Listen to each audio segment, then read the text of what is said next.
Las 9:07 de la mañana y con mucho gusto estamos recibiendo en esta mañana de Arriba Gente al docente e investigador en Ciencias Políticas Romeo Pérez. Buenos días, bienvenido, un placer tenerlo aquí. Muchísimas gracias, lo mismo de mi parte. Bueno, a propósito obviamente de esta situación en Brasil, yo recién recorrí algunos portales internacionales y por ejemplo el prestigioso País de Madrid en uno de sus artículos titula "Los 15 días en los que Brasil enloqueció", poniendo como punto de partida ese 4 de marzo en el que Lula fue detenido y bueno, hablando de esa espiral creciente de inestabilidad que trataremos de desmenuzar y de entender siendo vecinos, estando tan pegados como estamos en todos los órdenes a Brasil. Uno tiene la sensación que desde el punto de vista político y social, los uruguayos en general, la sociedad uruguaya, no entendemos mucho qué es lo que está sucediendo en el hermano país, ¿no? Coincido con usted. Tenemos relativamente poca información y nuestras pautas de análisis a veces fallan cuando se aplican a Brasil. No son las mismas que nos permiten comprender procesos argentinos, por ejemplo. Es verdad. Somos tres vecinos, las nuestras no pueden ser trasladadas mecánicamente a Brasil, Claro. Tampoco a Argentina, pero sobre todo a Brasil. Hay ahí una frontera lingüístico-cultural de la cual debemos ser conscientes, debemos mantener la conciencia. Saltarla en todo, ¿verdad? En lo comercial, en fin, en lo turístico, etcétera. Alimentarnos recíprocamente, pero no olvidar la diferencia que no es meramente idiomática. Exactamente. Uno lo que se pregunta es fundamentalmente con esta situación en la que aparentemente no cesaron de haber diferentes tipos de acontecimientos que si uno los trasladara al Uruguay directamente ya estaría hablando de un golpe de Estado. Pero también no puede dejar de decir que desde el Uruguay también se politiza mucho el tema.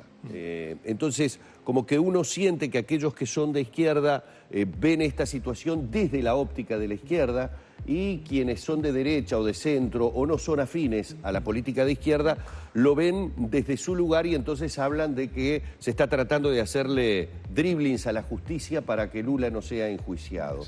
Lamentablemente, al politizarlo y al polarizarlo de esa manera, no se llega a comprender específicamente qué es lo que está pasando. ¿Existe o no una suerte de golpe de Estado en Brasil? Yo no hablaría de golpe de Estado porque habría que identificar al golpista y no aparece, o por lo menos es muy discutible que alguien tenga esa función o esa calidad.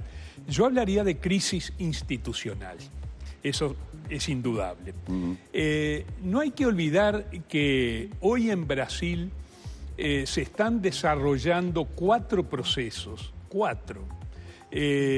distintos, muy distintos uno del otro, pero que se influyen recíprocamente y que en buena medida se impulsan uno a otro.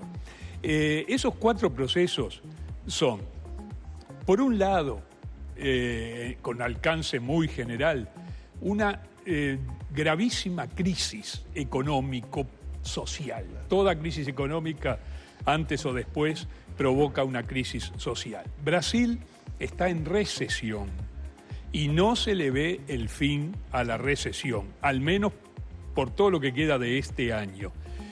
Una recesión marcada por descensos del Producto Bruto del orden de 4% o excediendo el 4%, acumulativos, por supuesto. El del 2016 se acumulará al del 2015. El 2014 fue menor el descenso, pero ya se marcó. Quiere decir que la economía brasileña se encuentra en una fase delicadísima, muy preocupante. Los otros tres procesos, además, van a determinar que de muchos meses a esta parte el gobierno no esté aplicando medidas anticrisis, o sea, respecto de la recesión. El gobierno está paralizado en la aplicación de políticas macroeconómicas. es un actor importante, no es el único que pudiera llevar a Brasil a salir de la recesión, pero es muy importante y no está cumpliendo su función desde, por lo menos de un acontecimiento que a veces se soslaya, al que no se le dio la debida importancia, y es la renuncia del ministro Levy, el ministro de Economía del primer año del segundo periodo de Dilma Rousseff, que se fue allá por fines de noviembre o principios de diciembre. Y desde entonces el gobierno ha hecho poco y nada respecto de esa gravísima crisis económica que ya se hace crisis social. En segundo lugar, hay un proceso de impeachment, o sea, de impugnación, de juicio político, en nuestra terminología, dirigido contra la presidenta Dilma Rousseff. En tercer lugar, hay un procedimiento ante el Tribunal Electoral, el Supremo Tribunal Electoral, de impugnación de las elecciones presidenciales que dieron un segundo mandato a Dilma Rousseff. Y en cuarto lugar se encuentra el proceso judicial de enorme envergadura que es conocido como lavallato. Bien, son 4 procesos distintos, influidos recíprocamente y que determinan, entre otras cosas, una crisis institucional. De todas maneras, llama la atención los que vimos las imágenes el fin de semana de las multitudinarias manifestaciones a favor de Lula. Había habido el otro fin de semana en contra de Dilma Rousseff, pero en este caso las imágenes aéreas de esa avenida Paulista, parecía un río colmado de gente, era realmente impactante. Hay un amplio sector de la población, aquellos sectores socioeconómicos más bajos, a los que la presidencia de Lula, la presidencia de Dilma Rousseff favoreció, que más allá de todos estos 4 pilares que usted ahora manejaba, sigue apoyando aparentemente incondicionalmente. Bueno, varias cosas sobre eso. En primer lugar, los sectores más bajos, permanentemente amenazados de marginalidad en Brasil, no han salido a la calle, ni en las manifestaciones contra el gobierno, ni en las manifestaciones a favor del gobierno. Las manifestaciones a favor del Lula, más que del gobierno, yo creo que fueron nutridas principalmente de militantes sindicales del área de Sao Paulo. En primer lugar eso. En segundo lugar... ¿Tanta gente, solo militantes sindicales? Sí, bueno, es que los sindicatos ¿cuántos trabajadores sindicalizados hay en el área de San Pablo? Muchos millones. Salió una parte, pero yo creo que sí, que fue la primera. El Partido de los Trabajadores, en lo que no es su componente sindical, está muy golpeado desde hace muchos años. Ha perdido decenas de dirigentes, pero de dirigentes, digamos, a la altura del segundo de Lula por el mensalao en periodos anteriores. Y luego, por otras crisis políticas, disidencias, críticas del partido a la gestión de Lula, críticas del partido al primer periodo de Dilma Rousseff, etc. Discrepancias entre Lula y Dilma Rousseff sobre ajuste o reacción frente a la crisis económica. Es un partido al que fuera del componente sindical le cuesta movilizarse. No digo que no tenga otros componentes. En cuanto a la gente en las calles, bueno, sí, efectivamente, son impresionantes las tomas, tanto de estas últimas manifestaciones como de las primeras. No se trata decisivamente de comparar magnitudes. Ahora, todas las informaciones asignan mucho mayor envergadura a las concentraciones en cientos de ciudades de Brasil contra el gobierno que a las que se produjeron en decenas y decenas de ciudades de Brasil, aunque la principal fue en San Pablo, a favor del gobierno y sobre todo a favor de Lula, ¿no? O sea, Ahí hay diferentes cifras. Hay cifras de los organizadores, hay cifras de la policía, hay diferentes cifras, ¿no? La policía, que es poder ejecutivo, es gobierno. Sí. Entonces, bueno, pero los analistas dan por seguro que hubo diferencia de magnitud. Ahora bien, lo que pasa, yo le decía que no es determinante la diferencia. Hay que tomarla en cuenta, no es determinante, no es un plebiscito. Y la gente en las calles, a favor o en contra del gobierno o del PT, la gente en las calles pesa, gravita, pone límites a las posibles salidas, pero no es un actor que pueda manejar la crisis. Las concentraciones no son actores institucionalizados. No, pero la gente es la que pone en el poder a uno o a otro, ¿no? Pero en el voto. Claro, exactamente. Yo ahora hablaba de las concentraciones. Sí. Son cosas distintas. Esa era la segunda pregunta. Viendo esto, ¿usted cree que si hoy hubiera elecciones en Brasil, el voto sería tan diferente al de las últimas elecciones que puso a Dilma Rousseff en la presidencia? Creo que sí. No hay que olvidarse que la coalición que ganó, porque no ganó el PT exclusivamente, incluso más, aportó más votos medidos por la elección legislativa, el PMDB que el PT. El PT, sin embargo, encabezaba la coalición ya desde que Lula ganó el primer mandato, pero es una coalición. Ahora, esa coalición se está disolviendo. El PMDB tuvo un congreso el fin de semana anterior y prácticamente se orienta, dio 30 días, en fin, pero es un desenganche que tiene que ser además muy cuidadoso, porque en caso de que prospere el impeachment a Dilma Rousseff o que Dilma Rousseff renuncie, la sucedería un hombre no del PT sino del PMDB, Temer, que a su vez tiene sus problemas judiciales, pero sería el sucesor. Entonces, todo indica que está desenganchando con cuidado para no perjudicar una posible sucesión presidencial que recaería en uno de sus hombres en este momento, en el que lo preside al PMDB. Ahora, profesor... O sea que creo que serían distintos, creo, los resultados electorales y hasta los alineamientos electorales. Ahora, dados esos 4 procesos que usted describió, ¿no? Que de alguna manera, como también lo notamos a diario, se retroalimentan, tienen mucho que ver uno con otro.